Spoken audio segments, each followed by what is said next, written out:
Welcome to the Reality Revolution. I'm your host, Brian Scott. Today we have a juicy Neville Goddard lecture called God-Given Talent, delivered on May 31st, 1971.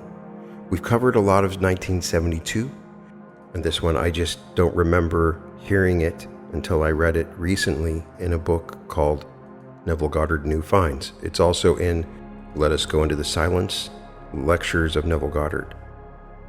God-given talent is a term that you've certainly heard before. We hear it when Michael Jordan does a reverse dunk. We hear it when Serena Williams has that beautiful serve. But is there a greater meaning or understanding to this? This lecture is on the law, and on the law of assumption in particular, and imagining creating reality, with some new little aspects and language. And it's always good to add to our understandings of imagination as Neville Goddard teaches it. God-given talent, delivered on May 31st, 1971. Tonight is the law.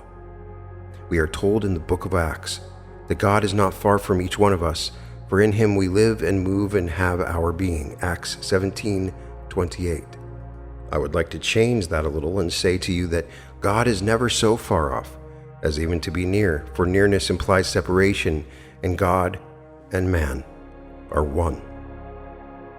Man is all imagination, and God is man, and exists in us and we in him. William Blake from Annotations to Berkeley. The eternal body of man is the imagination, and that is God himself. William Blake from Laocoon. So we cannot be near, for nearness implies separation. On this level, you and I can go amuck, go berserk, exercising this same power that created the universe and sustains it. Your own wonderful human imagination is God. That is God. By him all things were made, and without him was not anything made that was made. John 1:3. Good, bad, or indifferent. Now, tonight let me share with you some experiences to show you that it is all your own wonderful human imagination.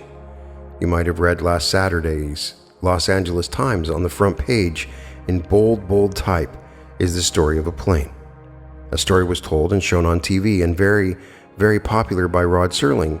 And here a man was influenced to take that story and put it to his own personal gain.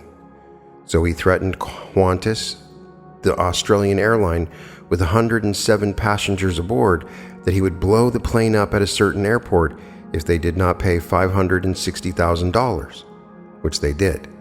They paid him this extortionist $560,000 based upon a so-called imaginary plot by Rod Serling. When he realized what he had done, so he claims in the story, he asked his producers to withdraw the film from TV and not show it anymore. They refused because of profit. It was written for profit, shown for profit, and will continue, regardless of Qantas or any other airport of unnumbered people that may suffer as a result of it. I did not see it in his regret that he is going to give his income from the residuals to Qantas to repay the $560,000. No, he didn't say that he would pay back what he would now make to the Australian airport. He's going to keep it and write another bunch of nonsense because he doesn't know what you know, that imagining creates reality. For God, imagining creates, and God is man. So man imagining creates. There is no separation between God and man. We are one.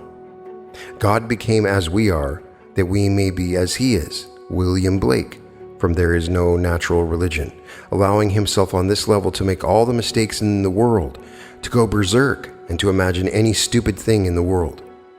Now let me share with you a few stories. These stories by William Butler Yeats. You can find them in his volume called Good and Evil. They first came out at the turn of the century. It is part of his collective works, but this individual volume has been reprinted, I think 3 or 4 times, and this is the chapter which he named Magic. He said, I was spending a vacation in Paris, and I got up early. I thought I would go out and get the morning paper before my host rose, and then I came through, and I saw the little maid laying table for breakfast. And I told myself one of those long, stupid stories that one tells only to oneself. If something could happen which had not happened, I would have hurt my arm, and so I imagined myself with my arm in a sling.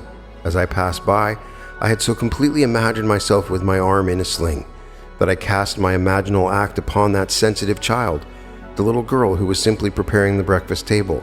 When I returned with my paper, my hostess met me at the door, and she was all in a dither, inquiring about my arm, for she said that the little girl, the maid, had told her that Mr. Yates came down with his arm in a sling. Then I remembered what I had done. I simply imagined that I had done what I had not done. I would have hurt my arm, and my arm would now be in a sling, so I cast my imaginal act so intensely upon that maid that she saw it as an actual fact. Now, he said, just about the same time, I thought intensely of a fellow student and a message I wanted to give him, but I did not wish it committed to paper. I wanted to tell it to him, but he was not present. 2 days later, I got a letter from this fellow student who was several hundred miles away, and just about the time that I had intensely thought of him and the message. I appeared, seemingly in bodily form, as though in the flesh, in a large hotel where he was amidst a large crowd of people, and he told me that he would like me to return after the crowd was gone. And then I vanished and returned that night at midnight and told him the message which he told me in his letter. Now, he said, I have no conscious knowledge of the projection. I only know that I intensely thought of my fellow students and the message I wanted to convey. And there I appeared in the midst of the huge crowd in a hotel several hundred miles away, and was telling me to return later after the crowd dispersed, which I did at midnight and told him the message.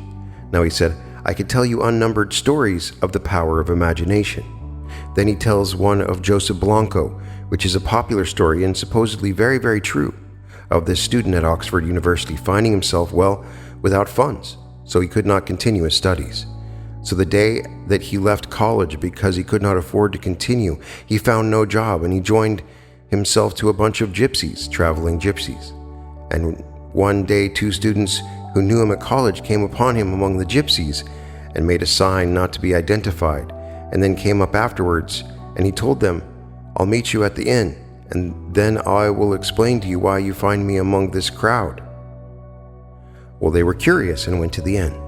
And when he came into the inn, he told them that they were not quite the vagabonds that people think they are. They have a secret that is not known at Oxford. None of our professors know it. I know I never heard about it, he said. So no one knows it. But I will tell you what they have taught me.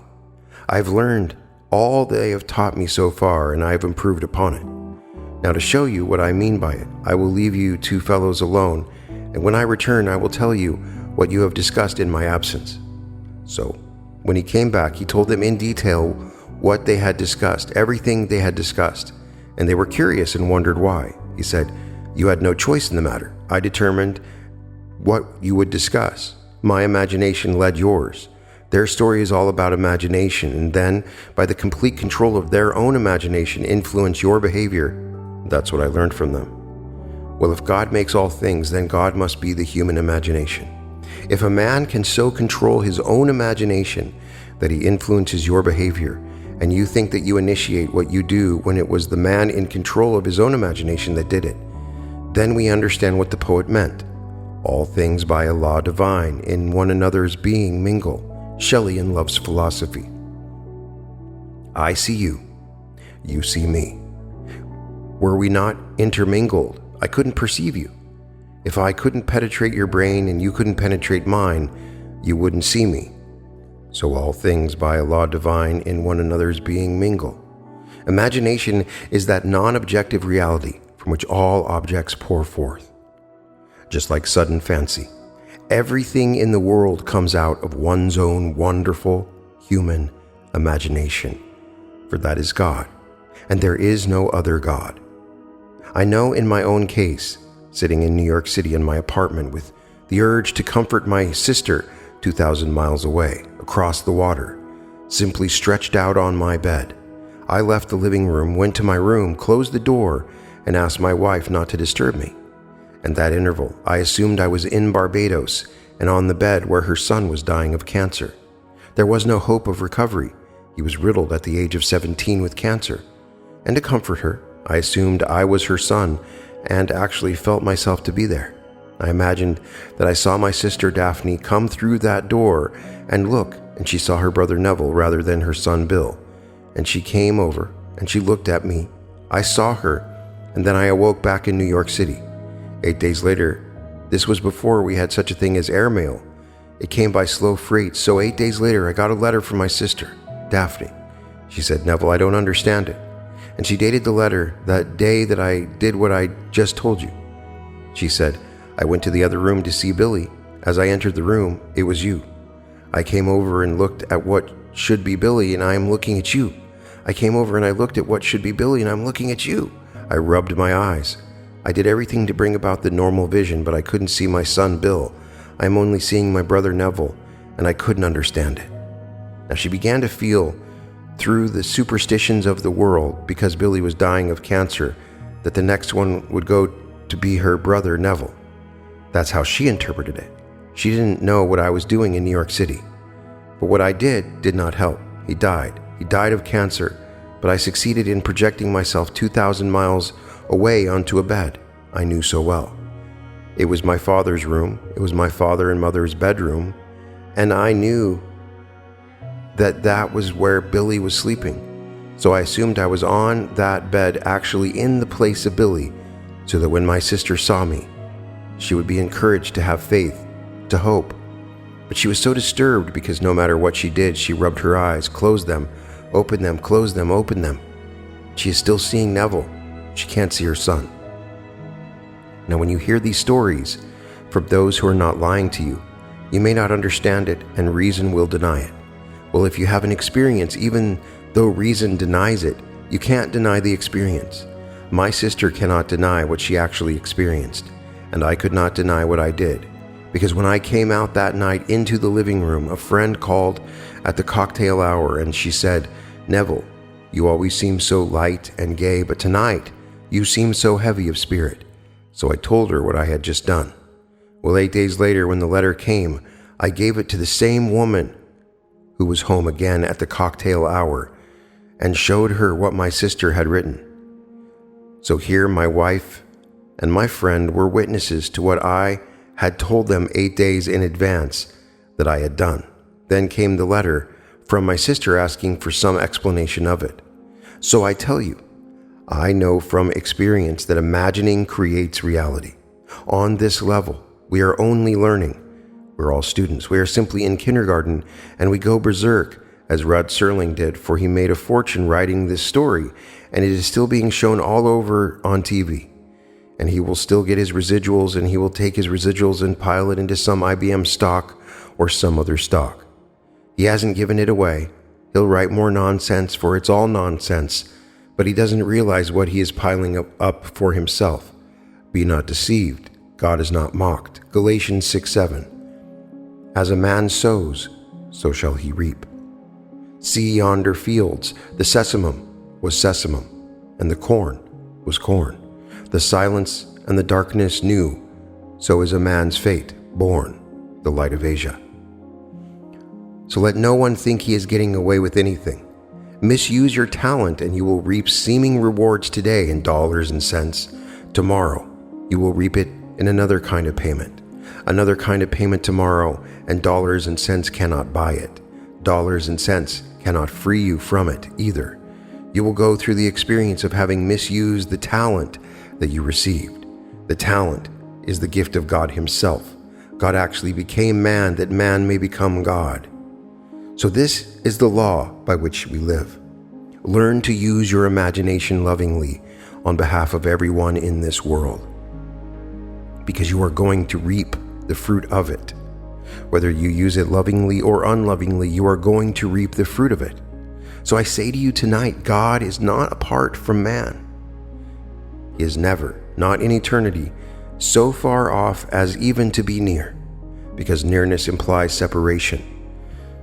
That statement from the 17th chapter of Acts would imply separation. He is not even separated. He can't even be near you because he is your own I. When you say I, that is God. When you say I am, that's God, his name forever and forever, and there is no other God. The minute you say thou, that's a false God. If you address him as you, that's a false God. The only God is I am. That is my name forever, and by this name I must be known throughout all generations, Exodus 3:15. so do not misuse it. Now, you can set yourself a goal, any goal, and if you really know exactly what things would be like if you had realized it, and then enter into that state, may I tell you, it will become to you objective. At the moment, it seems only a shadow, just a shadow, because you have not entered into the sketch. When you enter into the sketch takes on a cubic reality and becomes objective to you, not to another, but to you. Now leave it alone. In time, in its good time, it will flower and become what the world calls an objective reality. It was real the very moment that you entered it, because you were the reality. All things exist in the human imagination, but all things, you name it, it exists in you. But it exists in you only as a shadow. It's shadowy, but if you enter into the so-called shadow and clothe yourself with it, it ceases to be a sketch, and it becomes a cubic reality, just like this room. At this moment, your home that you know so well is only a shadow, and this room that you do not know very well, it seems so real because you are in it. Now everything in this world, so-called natural effects, every natural effect has an imaginal cause, and not a natural. A natural cause only seems. It is a delusion of the fading memory. Blake from Milton. Our memory, yes, it's good. It's adequate for sameness, but it is not perfect. I'll show you. When you go home tonight, take an ordinary magazine, take the cover, a landscape, or a postcard, and look at it and know exactly what you are doing. You're looking at the postcard. Try to memorize it. Spend as much time as you want on it. Spend an hour if you want. Try to memorize that card, and you think you know it. All right, you know it. Now, turn it over and try to reconstruct it from your memory. And be honest with yourself and see how far you are from what you were observing. Yet, when you turn it over, your memory picture of it is good enough for the sameness. You know it's the same card because it is good enough, but it is not good enough for the after picture. So our memory is all right. It is good enough for the cause of sameness. So that is why man does not remember what he has imagined. He forgets what he has imagined when he sets it in motion. When it confronts him as his harvest, he denies he had anything to do with it. He can't remember what he did. Now every imaginative man in this world is forever casting, I would say, glamours and influencing the entire world of the passive unimaginative. They are forever falling under the influence of those who are vivid in their imagination. They are reaping it, and you will understand the cry on the cross, "Father, forgive them, for they know not what they do." For some vivid imagination has compelled them to act as they act. So forgive them, the actors. Any condemnation goes to the author, not the actor. Man condemns the actor in the drama, when really, if there is any condemnation, it is really the author, not the actor. And the author of the play is God, for God is your own wonderful human imagination. This one that extorted $560,000 from Qantas, he didn't conceive it. He saw it on TV, and it gave him an idea, and he thought, maybe I can get away with it. Well, who was the author of it? Rod Serling. He was the one who conceived it, and here was an actor who thought, here's an idea, get $500,000, and he got it because there were 107 souls aboard that plane, and they couldn't run the risk that it may not be true, that if a certain altitude it would go off. Then they had to pay the extortionist that $560,000 and save the lives of the 107 souls aboard that plane. He got the money, and he was the actor. If they catch him, undoubtedly they will send him up for life. But who is the actual culprit? Serling? He wrote it, so he is making all kinds of money out of that scene that he wrote, and he continues to make it. He wrote a series that went for 2 or 3 years at prime time. It is now selling at other times, called Twilight Zone, all out of his marvelous imagination. It doesn't hurt anyone what he did to that one, but he had made a fortune using the talent. But in this, he misused his talent, and his regret does not alter the fact. But in the end, no one gets away with any misuse of this talent. He pays for it in a way that money will never be able to compensate. That's the story. So your own wonderful human imagination is God, and that God is creating all the phenomena of the world. As Disraeli said, man is not the creature of circumstance. Circumstances are the creatures of men. We are creating them. We are not the victims of circumstances. We are creating circumstances. Man is not the creature of circumstances. Circumstances are the creatures of men. Benjamin Disraeli. Don't discount him. Here was a man, an able man, who said Christianity is the fulfillment of Judaism. He never denied that he was a Jew. His very name tells you who he is. Benjamin Disraeli. D is of Israel. Benjamin of Israel is what his real name is. He never denied he was an Israelite, but he knew that the Christian faith, if properly understood, was but the flower, the fruit on the tree of Israel, the fulfillment of it when God actually became man and flowered in man, and the whole vast, wonderful imagination that is God awakened in man. And he knew that he was God. And he tried to tell his world, and they denied it. That was not what they were looking for when it was buried in every man, and in each man he was to awaken. And he awakens. He is God, but before he awakens, oh, does he go amuck? Does he make mistakes, these horrible mistakes in the world? But the day will come. He will completely awaken within man, and when he does, he will be governed by love and nothing but love. Until we are completely governed by love, what horrors we create in the world. So the whole vast objective world is created by the imaginal acts of man. Everything now proven in the world was only once imagined. I don't care what it is. The simplest little thing, a chair, the dress you wear, the hat, the house. Everything was only imagined and then executed. It began all in the imagination of man. So everything that is in this world is nothing more than the imaginal acts of men, pushed out, good, bad, or indifferent. So tonight you take me seriously and know that you and you alone are responsible for the phenomena in your world. If you are passive and not alert, you can be influenced because all things by a law divine in one another's being mingle. But it is still the one being, and so you can be influenced. You and I trust that you can not be influenced to take pictures shown on TV and extort $500,000. I trust your ethical code is beyond that. But not everyone is beyond it. You and I, hope, are beyond such things. But there are unnumbered people who are not, and they will simply be influenced by the powerful imagination of a writer, a very successful writer who, if tonight he was invited by some university to speak on the art of writing, could demand maybe $2,000 or $3,000 for his appearance. And he knows nothing concerning the story of the Bible, but nothing. Had he known it, he would not have done it. So you know it, and he doesn't.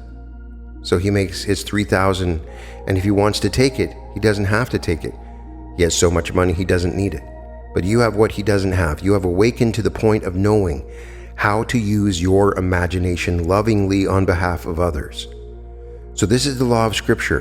When we speak of the law and the promise, this is the law, that your imaginal acts are creating facts in the world. Imagining creates reality. So watch carefully what you are imagining. When you are returning home tonight and you are about to go to sleep, see that your mind is filled with lovely things. Imaginal things and drop off into that state. Do not let the sun go down upon your anger, Ephesians 4:26. Actually resolve it within yourself and sleep as though things were as you would like them to be, or make them lovely, make them altogether marvelous in your world. I tell it for your own good, because in the not distant future, not only the little crowd here, but the whole vast world will have departed. Those who are now claiming themselves to be another generation and demanding special service, they will in the not distant future be old people who will vanish from this world. It's time that we all wake up and catch to what really is causing the phenomenon of the world. And the phenomena of the world are caused by the imaginal acts of men. So you take it seriously, and do not let one day come to its end without revising and changing the imaginal acts of the day. Make it conform to your dream, to your ideal, and live in it just as though it were true. I am telling you from my own experience, the day will come that you will sit and you will think of something that isn't present. The world calls that imagination. If you see something that is present, they call that sense perceived. That is real. If you think of something that is not present, they call that imagination. But you will know how to enter that which is not present to your senses, and your entrance into it will give it cubic reality. It will be just as real as the room in which you are seated. It will become objective to you. The whole vast world is just like that, but that will be transcended by the being that is going to be awakened within you. For the being who awakes within you is God himself. This is God keyed low to the human mind, and when he wakes, it is God at intensity, and there is nothing that is absent, for he is omnipresent. So he views everything from where he is. He doesn't think of because he is omnipresent, and being omnipresent, he sees every being as they are, and they are not what they appear to be outwardly to the world of sense. They are what they are in heart. He sees exactly what they are thinking, what they are feeling, what they are plotting, what they are planning. He sees all the intentions of the heart. So when someone tells you, why did that happen to him and not that one when he is so prominent in the world? Look what he did. He built a hospital, he endowed it, he gave a fortune. But God sees the heart. He doesn't see the fortune he gave to build the hospital or even to endow it. He sees what no one on the surface sees. He sees the motive behind the gift. He sees everything behind it all because he is omnipresent. He sees everything as it is. So when you are told he called all before him and said, "No, I reject him," this is to pick out the one called David. He rejected his brothers because he said, "Man judges after the appearance, and God sees only the heart. So I reject him. I reject him, I reject him, call the other one." 1 Samuel 16:7. And then came David. "Now there is a man after my own heart who will do all my will." Acts 13:22. So now you realize, if you take it seriously, what is in store for all of us. The end is God. The origin of all is God. In the interval, we go berserk. We run amuck. But if you know what you could do, start doing it. Don't wait. You can be the man, you can be the woman that you would like to be, but wanting it is not going to do it. You must be it. You can't just say, "I would like to be it." You must assume that you are it and sleep in the assumption that you are it, for the assumption, though at the moment denied by your senses, denied by everything round about you, if persisted in, will harden into fact. So you dare to assume that you are the man, the woman that you want to be, and day after day live in that assumption as though it were true, and that assumption will become a reality in the world. Even if you go hungry, it doesn't matter. No matter what happens, go hungry, but persist in the assumption, and that assumption will objectify itself and become a reality in your world. Do not fall by the wayside for any little thing on the side. I can't tell you how thrilled I am when I get your letters. We're in your dreams. You are teaching the law of imagination. Someone in your dream has an argument, say with a priest or a rabbi or a minister, and you are instructing them and telling them. Now a dream, you know, is egocentric. It's yourself pushed out. But yet here you are. You actually are taking the symbols of authority and simply bringing them down to a certain level. It is no longer your authority. You are instructing now and telling them, which is yourself made visible, what you have discovered concerning the cause of the phenomena of life. And when you have these dreams and you share them with me, tell them as you do. I can't tell you my thrill. So everyone will one day awaken, and when he awakens in the only place where God ever awakens. He awakens in the skull of man, in Golgotha, the human skull, and when he awakens, he comes out of that skull, and it is God that is born from above. And then he goes through the normal series of time, and he arrives at that point where he becomes well of age. He reaches the age of spiritual puberty, and then the earthly father disappears, for when he reaches the age of 12, Joseph disappears from the scene, and he is now a creator. He can actually create his own image. He creates because he has reached the age of spiritual puberty. So the earthly father ceases to be a part of the play when the lad in the temple reaches the age of 12. But he has foreshadowing of it before and after. It is approximately 12. It didn't say 12.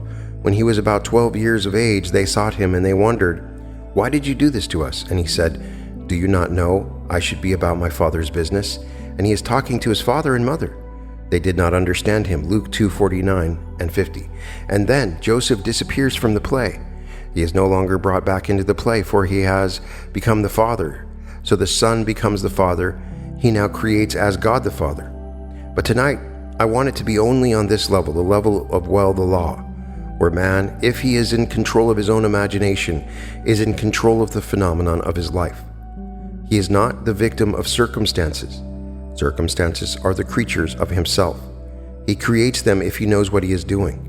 If he doesn't know what he is doing, and he is passive in this world, he can be influenced by the imagination of one who is in control of his imagination, for he doesn't know what he is doing, like Sterling didn't know. Had he known, he wouldn't have done it.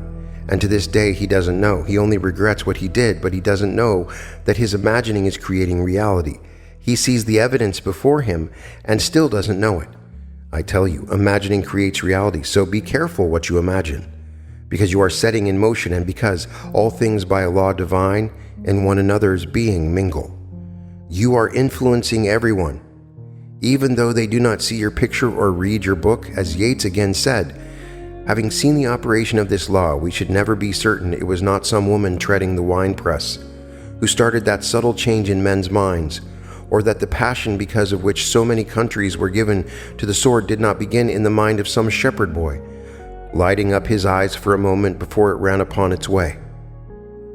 Who knows who, this night, feels neglected, feels hurt, feels wrongfully accused, and who is sitting alone and treading in the winepress, who tomorrow will influence some catastrophe, some shepherd boy dreaming of some heroic future and thinking only in terms of war that could bring him the crown of a hero. He, while tending his sheep, is simply dreaming of being a hero and using his talent, which is God, using his imagination in some destructive manner, even though he tends the sheep. So I say to everyone, know what you are doing every moment of time, because you are imagining, and imagining is creating reality. At the end of these lectures, Neville would give 2 minutes of silence, as we will do now. Now let us go into the silence.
Wow, this is definitely one of my very favorite lectures I've read.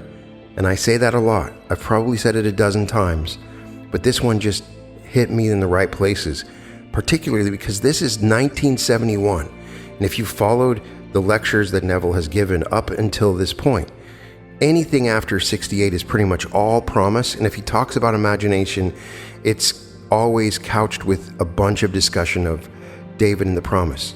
He barely mentions David in this, and he gives us some new stories and ideas to consider, talking about Rod Serling and the Twilight Zone and how a story had influenced a particular terrorist act. If you consider the stories of the Twilight Zone, those stories are all real, and in some world, it is happening. And so there's some crazy stories in Twilight Zone if you consider it. But the key thing is to understand that everything is within you, but those things that are within you are shadows. And he uses a sort of new term That is, once you clothe the shadow, it becomes cubic.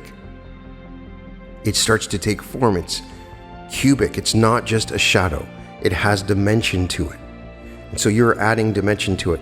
This is one of the only lectures in all the hundreds of lectures where Neville talks about how imagination can be used to manipulate and coerce others that are asleep, and that we are presented glamours of other people imagining. And most people are asleep to this and asleep to the power of their imagination and are just sort of following the glamorous of imagination of others. And when you awaken to your imagination, the whole world moves with your imagination. You can find all episodes of The Reality Revolution at therealityrevolution.com. I'm imagining joy and happiness for all. And if we imagine in love together, and we imagine lovingly, we are imagining as God intended us to imagine, in order for God to awaken within our hearts. When our hearts become pure, because God can read our hearts. And so I imagine lovingly for you.